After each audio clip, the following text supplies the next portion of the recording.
Tuan, dengan kaedah ini kita dapat meningkatkan keuntungan sehingga 70%.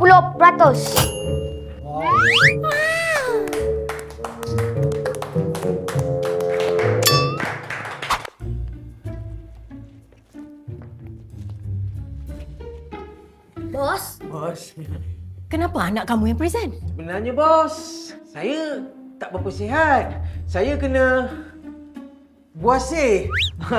Tapi tak apa bos, saya dah terangkan semuanya dekat anak saya. Nanti anak saya akan present untuk wakilkan saya. Ya? Saya pergi dulu ya bos.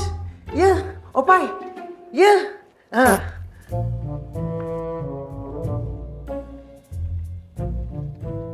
Bos, Tuan, dengan kaedah ini kita dapat meningkatkan keuntungan sehingga 70%.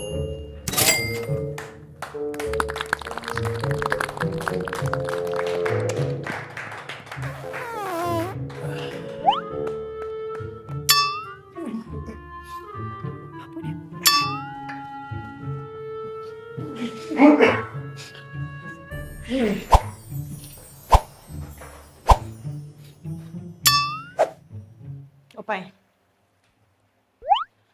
Esok cuti sekolah, Mama dah booking dah Tok Mudim untuk nak sunatkan kamu. Awal lagi lah.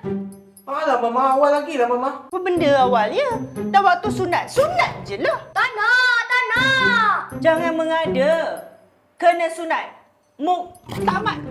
Tak nak.